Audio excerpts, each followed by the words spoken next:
Hello everyone, Joy here, and today's video is going to be about jobs. Now, some stuff has happened in my life recently, some circumstances that have made me think a lot about the job market and what that means and, how that's affected me. So these recent events, basically I have a new job. In fact, I am actually, in less than an hour I'm gonna be there. So hopefully I can do this video, get through this in one take, and then head on over there. And I'll probably upload it after I get back. So for over a month now I have been experiencing difficulties with this new job situation, and I want to talk about this briefly because it's not the actual focus of this video. So the job itself is fine. It's a good job. The manager seems to be really accepting of me and everything's fine there. The job itself is not the problem. The problems were that basically I ended up getting this job through the job center. I got the interview through the job center anyway, because that's where the manager and their assistant were interviewing. So the job advisor said, oh, these people are coming in on this day, do you want to go for an interview? And I said, well, it's not my usual kind of thing that I'm applying for, but you know what, I'll give it a go, because nothing else is sort of working at the moment, so I'll give it a go, see what happens. So at the interview, they weren't actually expecting me, because for whatever reason, in the system, their sheet of, list of names of people, I wasn't there. But they did see me anyway, which was pretty great.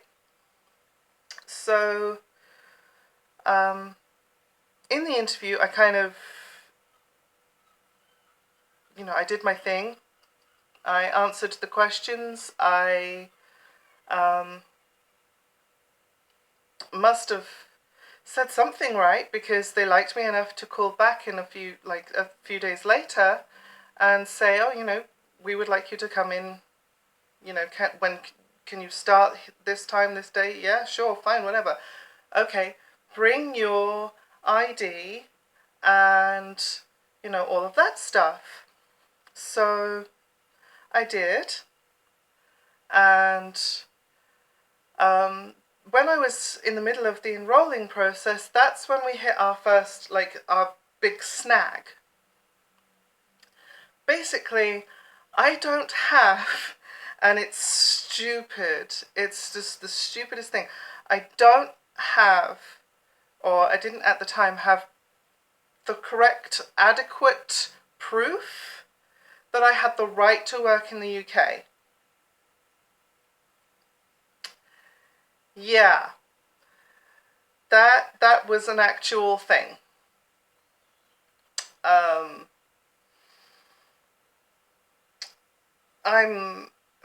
For those of you who don't understand, I'm a British citizen.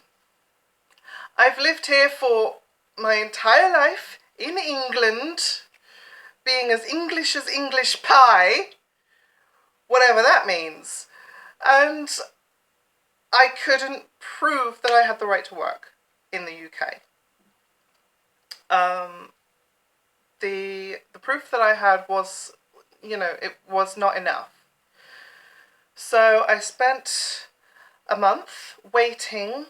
I had to send off for a birth certificate. I had to wait for about a month. I had to pay for it, which, you know, it was quite easy to do. It was only £14 and I got reimbursed by the job centre on that one. But it was just, the manager was kind of mad, not at me, but at the job centre for not doing their duty diligently enough and making sure that they were putting people up for this job that actually had the right paperwork, you know? And we got everything resolved finally. And now I'm, you know, I started work earlier this week and I'm going for my first like proper shift this evening. It's going to be great. I'm looking forward to it. The whole sort of thing has been resolved now, but these difficulties that I've been having, I mean, this like main one difficulty plus, you know, having to deal with an employer and showing them my birth certificate, which has, you know, that name on it that I don't use anymore, kind of became obvious that I am trans. And fortunately for like me,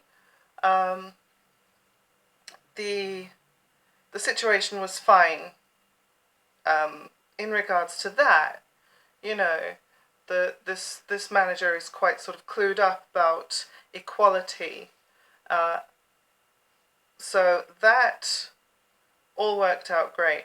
I've been talking for nearly 7 minutes and I haven't even started talking about the actual bad interview, the worst interview I ever had. Now, I was thinking about it because of all the complications that I've been having with this new job, and it reminded me of all the things that, you know, happened about a year ago for a different job application, and,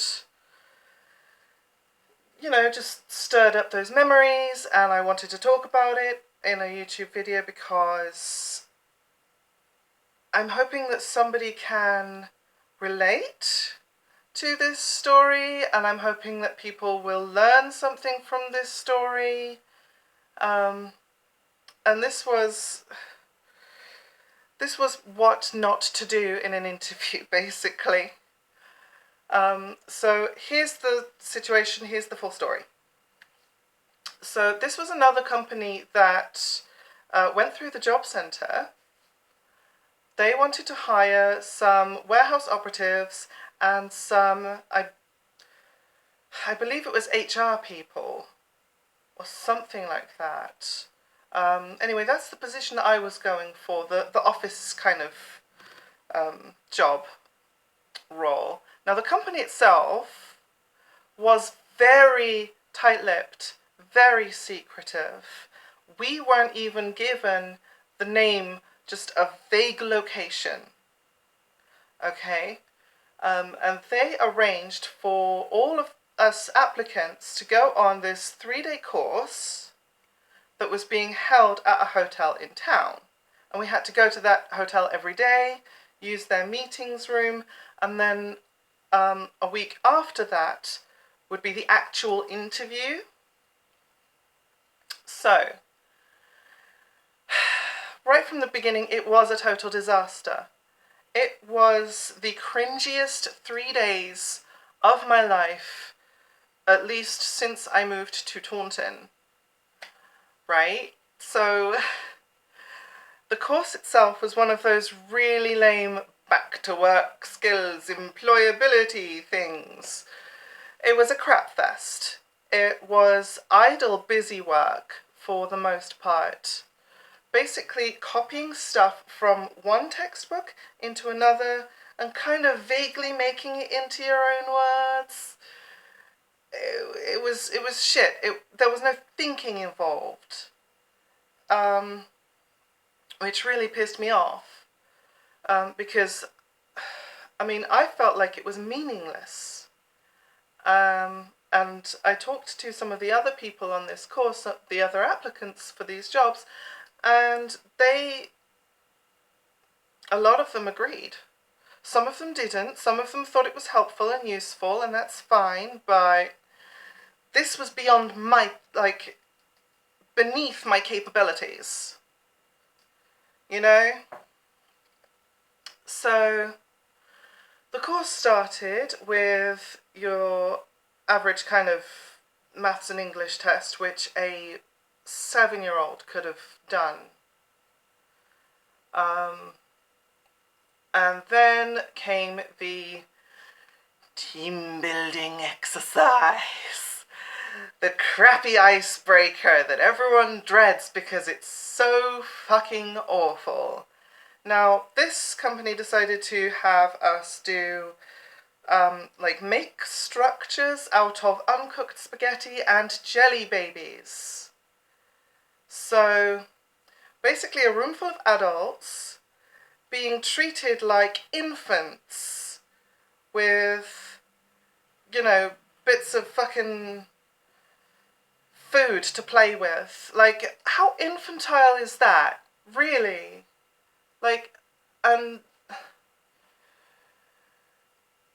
you know, what was the upside there? We could eat the jelly babies at the end of it? Well, that doesn't help me. I'm a vegetarian. Okay? I really didn't enjoy having to play around with bits of pork gelatin for like an entire hour, just wasting my life doing this demeaning menial crap.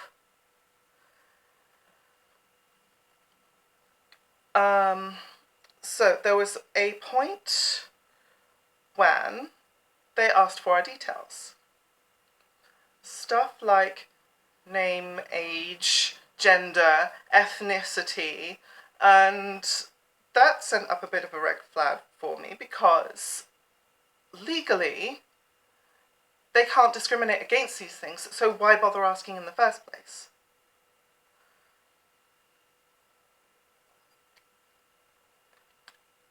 It might make a bit more of a difference if you actually get employed by them afterwards, but I don't know, it just, those kinds of things always rub me up the wrong way, because you tick the box for M or F, and I'm like, no, draw a new fucking box, NB, thank you very much. The only way to get through this entire thing, this entire ordeal, was to, like, go through all of the workbooks and everything and answer the questions as sarcastically as possible. That was the only way I could find myself, like, managing to cope with not having my mind destroyed by this, like, simple busy work. And I remember, like, one particular question, I did a lot of catastrophizing.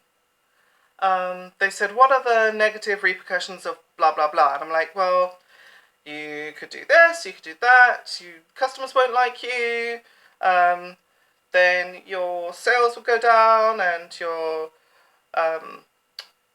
boss will fire you, and you have no money, and then you die, you know? Like,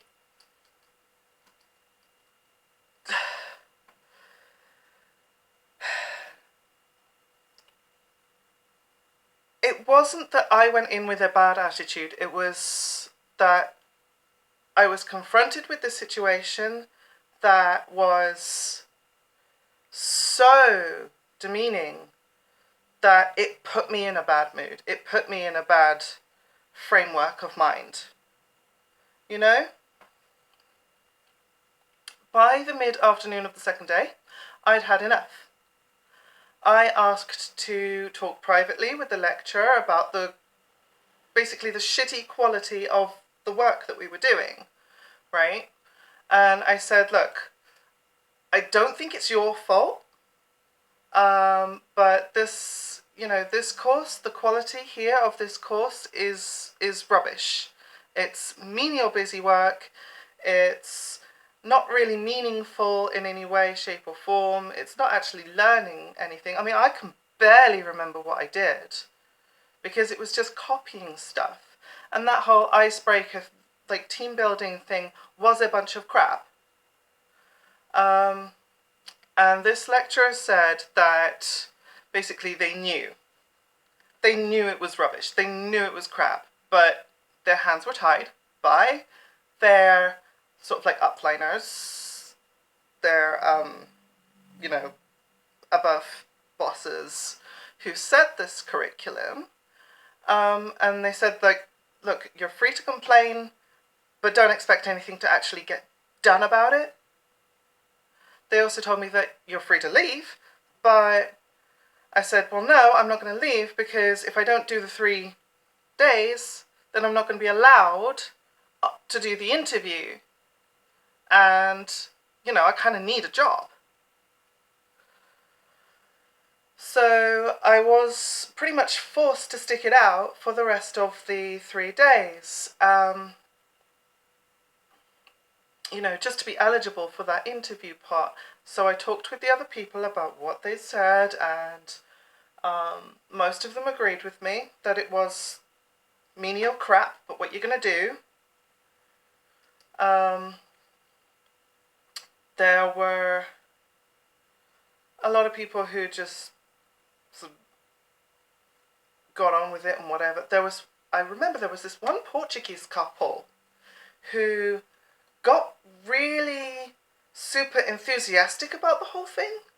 Like, they were really happy to do this work, and they were really, like, excited about it, and, more power to them.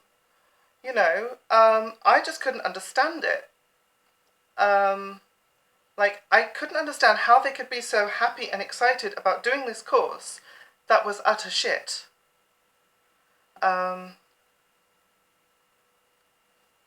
So, anyway, the actual interview portion of this particular tale is where things got really bad.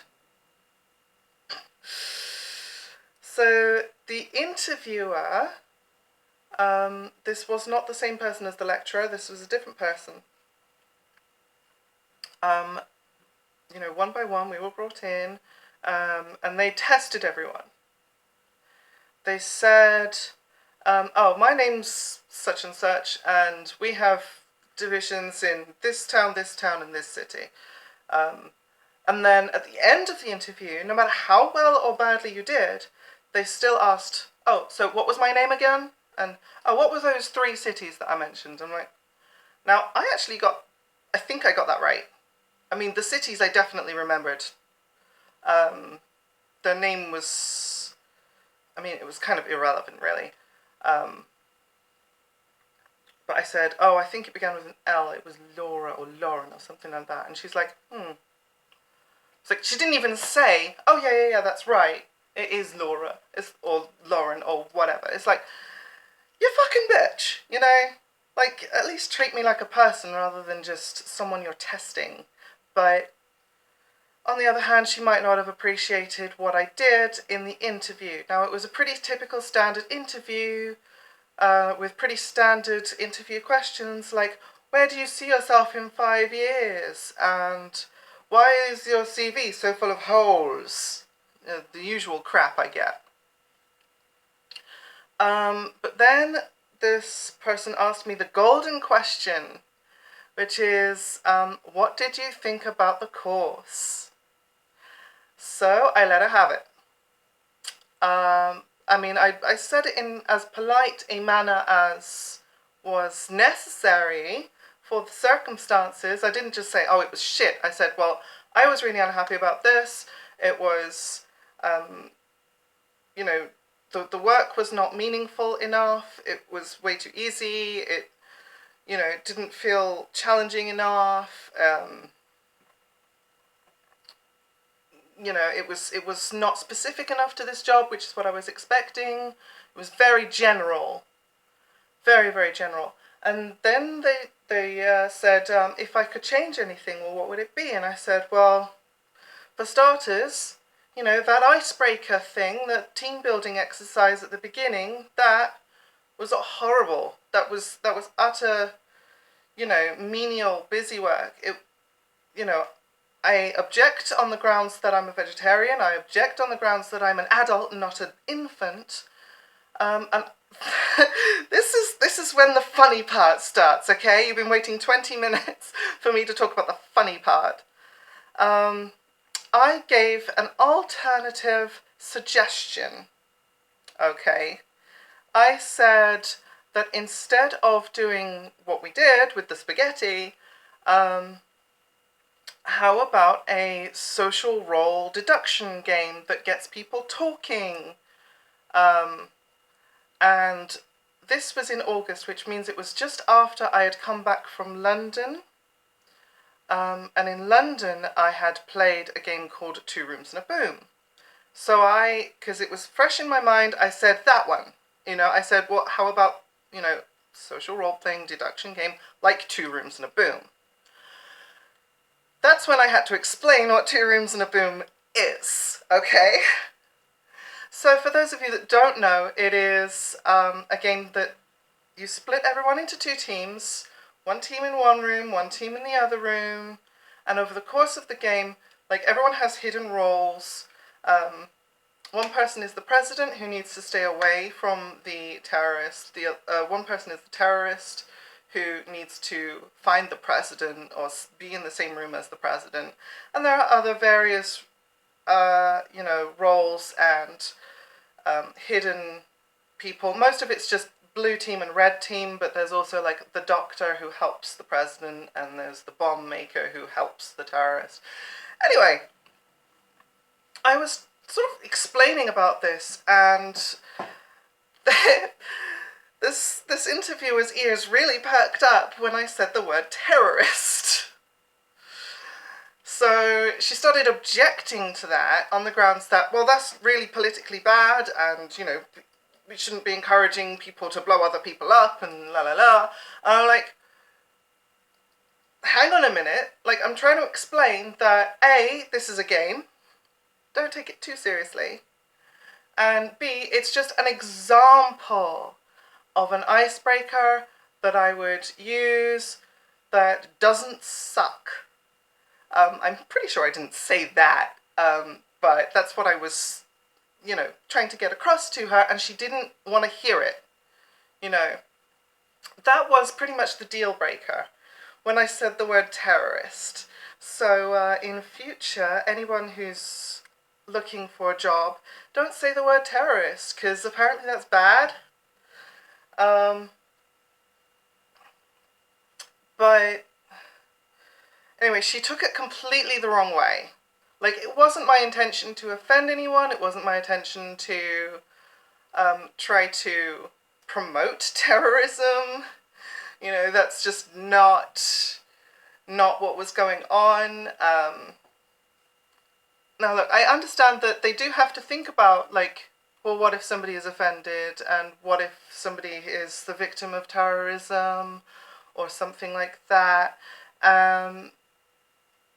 But that's sort of irrelevant to the point. The point was that I was trying to think of an example of something that would get people talking and would get people to know each other a bit better without the crappy undermining of our maturity. And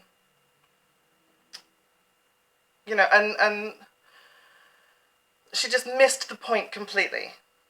That was the bit that was the most frustrating part, is that she missed the point of what I was trying to say. So, anyway, I heard back later feedback from the job centre, because they had to report back to job centre. I heard back the feedback from them saying they didn't actually mention the whole terrorist thing. But they did say that I was, they weren't impressed with my sartorial appearance. Now, at the time I had, the short mohawk. It hadn't grown to where it is now. So I just kind of sort of brushed it over a little bit. But it was still bright purple. There was nothing I could really do about that at the time. I took out the piercings. I wore a long sleeve shirt. I even wore gloves so that they wouldn't see the hand tattoos.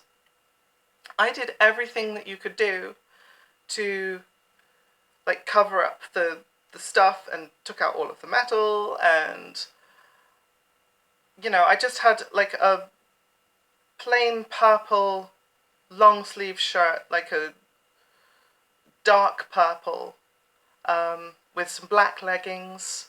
Nothing fancy, nothing outrageous. You know, it was quite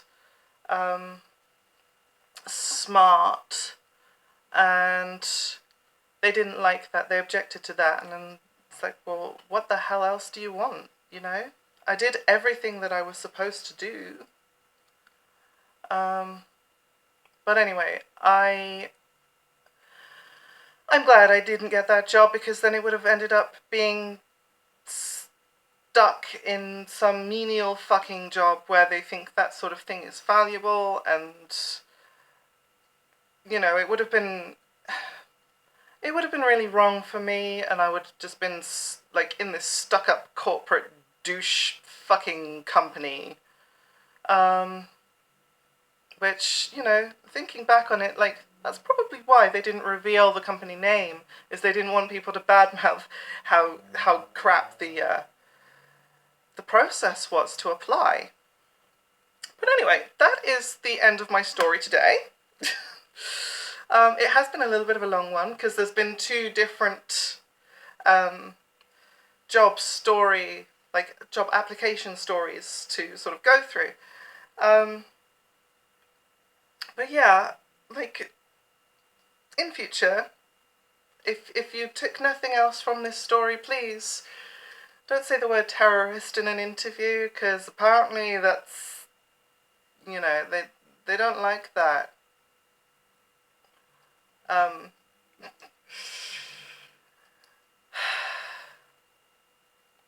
Anyway, I will see you next week, probably.